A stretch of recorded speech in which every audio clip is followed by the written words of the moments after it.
Hello दोस्तों, आपका स्वागत है इस चैनल पे। चलो आज का एपिसोड शुरू करते हैं। इस एपिसोड के शुरुआत में हमें बताया जाता है ईस्टर्न मैजिक एकेडमी में 3 ग्रुप है जिनका नाम है एडलर, ऑर्का और लेयांग। सभी स्टूडेंट को उनके एबिलिटीज़ के हिसाब से इन ग्रुप में बांटा गया है। इन तीनों ग्रुप का आपस में फ्रेंडली फाइट होते ही रहता है। इधर मास के पास अब 2 सिल्वर कॉइन है। 5 सिल्वर कॉइन मिलाकर 1 गोल्ड कॉइन बनता है, तो अब मास को 28 सिल्वर कॉइन और जमा करना होगा।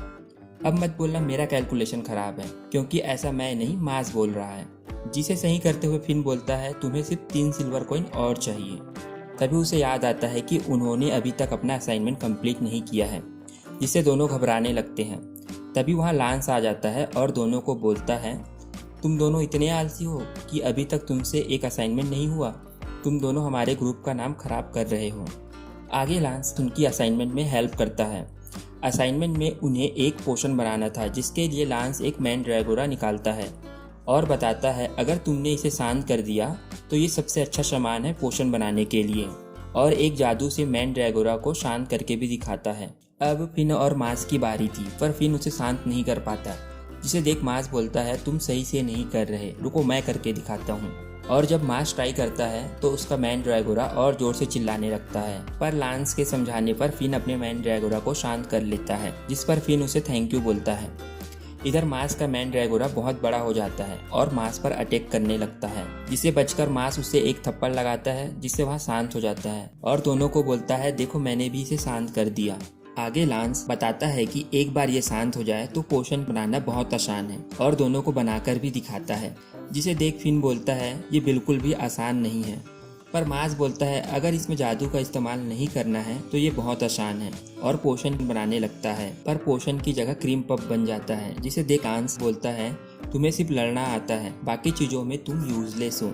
आगे लांस उसे वार्न करता है कि मैं तुमसे दोबारा कभी नहीं हारूंगा और न ही किसी और को तुमसे तुम्हारा सिल्वर कॉइन लूटने दूंगा। आगे प्रिंसिपल को दिखाते हैं, जो बताते हैं कि सारे ग्रुप ऑफ कैंपस क्लास के लिए मिलने वाले हैं। फिर एक नए स्टूडेंट को दिखाया जाता है जो कुछ लोगों से टकरा जाता है, जिस पर वहाँ लोग उसको बोलते हैं देख के नहीं चल सकते, जिस पर वहाँ स्टूडेंट उनको बेवजह मारने लगता है। आगे हमें लियांग ग्रुप के एक स्टूडेंट को दिखाया जाता है जो अपने दूसरे साथी से पूछता है कि कौन सही है डिवाइन विजनरी बनने के लिए, जिस पर बाकी जवाब देते हैं रईस के बच्चे और जिनके पास बहुत ताकत है, जिस पर वहाँ स्टूडेंट बोलता है सही बोले, पर एडलर ग्रुप में ऐसा कोई नहीं है, इसलिए हम उन्हें डिवाइन विजनरी बनने नहीं देंगे। आगे वहाँ ऑर्डर देता है कि उनसे सारे सिल्वर कॉइन छीन लो। अगले दिन हमें तीनों को जंगल में दिखाया जाता है, जहाँ आज की क्लास होने वाली थी। तीनों सोच रहे थे कि हम यहाँ क्या करेंगे। तभी वहाँ वही स्टूडेंट चिल्लाते हुए आता है कि मैं यहाँ नंबर 1 हूँ और मैं इस दुनिया का हीरो हूँ। इसका नाम डॉट बैरेट होता है, जो कि इन तीनों के साथ ही एडलर ग्रुप में है। बैरेट मास को देखकर बोलता है तुम वही मशरूम शकल के हो ना, जिसकी चर्चा आजकल सब कर रहे हैं। तभी लेमन मास को ढूंढते हुए यहाँ आ जाती है और मास को बोलती है जंगल कितना खतरनाक है, क्या मैं तुम्हारे साथ चल सकती हूँ। तभी बैरेट मास पर गुस्सा करने लगता है और बोलता है मुझे तुम जैसे लोगों से बहुत नफरत है। सभी लड़कियां तुम जैसे को पसंद करती है और मुझे कोई प्यार नहीं करता, इसलिए मैंने सोच लिया है कि मैं मैजिक ब्यूरो में शामिल होकर तुम जैसे अच्छे दिखने वालों को दुनिया से ही मिटा दूंगा। तभी वहाँ एक टीचर आ जाता है और सबको बताता है कि आज के एक्सरसाइज में एडलर और लियांग ग्रुप हिस्सा लेंगे। रिवॉर्ड में तुम्हें सिल्वर या ब्रोंज कॉइन मिलेगा। तुम्हारा टास्क इस जंगल के स्कॉर्पियन को हराकर उसके सर के ऊपर लगे स्टोन को मेरे पास लाना है, पर सिल्वर कॉइन के लिए तुम्हें ऐसे स्कॉर्पियन को हराना पड़ेगा जिसके सर के ऊपर का स्टोन स्क्वायर होगा। यह बताकर सबको जाने का ऑर्डर देता है। सभी यहाँ से जाने लगते हैं। तभी एक सीनियर मास के पीछे आ जाता है और उसको बोलता है तुम अपने आप को स्पेशल समझते हो, तुम्हें लगता है तुम दूसरों की तरह नहीं हो। और सीनियर पीछे हटकर मास पर जादू से अटैक करता है, पर उन्हें टीचर देख लेता है और पूछता है क्या कर रहे हो तुम दोनों वहाँ, जिस पर वहाँ सीनियर हम तो बस यहाँ घूम रहे हैं बोलकर जाने लगता है। मास गुस्से से उठता है, पर उसे लांस रोक लेता है और बताता है कि ये हमारा सीनियर है, इसने पहले भी कई स्टूडेंट और टीचर को ऐसे ही चोट पहुंचाया है। ऐसे ही लोग तुम्हें लियांग ग्रुप में मिलेंगे, इससे लड़ना बेकार है। तभी मास अपने कपड़े से क्रीम पफ निकालता है और उसे देख बोलता है ओह थैंक गॉड, इसे कुछ नहीं हुआ। तब लांस को समझ आता है कि ये क्रीम पफ के लिए गुस्सा हो रहा था और दोनों वहाँ से जाने लगते हैं। आगे लांस बोलता है मुझे लग रहा है यहाँ कुछ तो गड़बड़ होने वाला है, हमें साथ रहना चाहिए। पर जब वह पलट कर देखता है तो मास वहाँ नहीं होता। इधर बैरेट स्कॉर्पियन को ढूंढ रहा था और बोलता है अगर मुझे मशरूम शक्ल का मिल जाए तो उसे मैं दिखा दूंगा। इतने में ही मास उसे देख लेता है और बैरेट उसे देख चिल्लाने लगता है, जिस पर मास उसे एक थप्पड़ लगा लगा देता है। इससे बैरेट उसे लड़ने ही वाला होता है कि तभी पीछे से एक लड़की की चीख सुनाई देती है, जिसे एक लड़का जादू से मारने ही वाला था, पर बैरेट उसे अपने जादू से घायल कर देता है, जिसे देख वहाँ लड़की बैरेट से इम्प्रेस हो जाती है और बैरेट को थैंक यू बोलती है।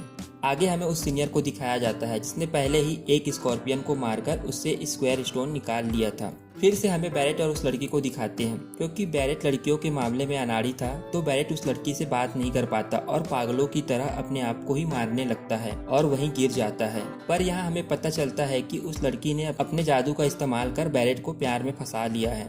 इसके बाद वो मास पर भी अपने जादू का इस्तेमाल करके बोलती है, मुझे बचाने के लिए थैंक यू। पर मास बोलता है, मैंने कुछ नहीं किया, जिसे देख वहाँ लड़की हैरान हो जाती है कि कैसे मेरे जादू का असर इस पर नहीं हो रहा। फिर वहाँ अपने जादू को और बढ़ाती है, पर इससे भी मास पर कोई फर्क नहीं पड़ता और वो लड़की उदास होकर वहीं बैठ जाती है। तब तक बैरेट भी उठ जाता है और उसे उदास देखकर उससे पूछता है, अगर तुम्हें कोई प्रॉब्लम है तो मुझे बताओ। जिस पर वहाँ लड़की बताती है, एक सेकेंड ईयर का स्टूडेंट है सिल्वा, जो मुझे बहुत परेशान करता है और मेरे जादू का फायदा भी उठाता है। मैं कोई गलत काम नहीं करना चाहती, पर सिल्वा मुझे इस सब के लिए फोर्स करता है और रोते हुए बोलती है, मुझे नहीं पता मुझे क्या करना चाहिए। यह सब सुनकर बैरेट बोलता है, मैं उसे जरूर हराऊंगा। तभी वहाँ सिल्वा आकर इन सब पर जादू से अटैक करता है और पूछता है कौन किसको हराने की बात कर रहा है। जिस पर बैरेट बोलता है, मैं वो हूँ जो तुझे आज मारने वाला है, और एक एक कर अपने कई सारे जादू से अटैक करता है और सोचता है ये इन सब अटैक से नहीं बच सकता। पीछे मास क्रीम पफ खाते हुए इन्हें देख रहा था। तभी हम देखते हैं कि सिल्वा ने अपने आसपास जादू से एक वॉल बना लिया था, जिससे बैरेट के अटैक का उस पर कोई असर नहीं हुआ। और आगे बोलता है, तुम्हारे छोटे मोटे जादू मेरे जादू को तोड़ नहीं सकता, और बैरेट पर अटैक करता है जो सीधा उसे लगती है, जिससे एक टुकड़ा उछलकर मास के हाथों से क्रीम पफ गिरा देता है। आगे सिल्वा बोलता है, एक ही अटैक में हार गए, कहाँ गई तुम्हारी एनर्जी? तुम तो मुझे मारने वाले थे ना। कोई बच्चा भी बता देगा तुम्हारे और मेरे जादू में कितना अंतर है। जिसे सुन बैरेट उठता है और ये एपिसोड यहीं ख़त्म हो जाता है। वीडियो को पूरा देख लिया है, मतलब आपको वीडियो अच्छी लगी है, तो प्लीज़ वीडियो को लाइक कर दीजिए और चैनल को सब्सक्राइब भी कर दीजिएगा। मैं आपको जल्दी ही मिलता हूँ एक नए वीडियो के साथ। तब तक के लिए बाय बाय।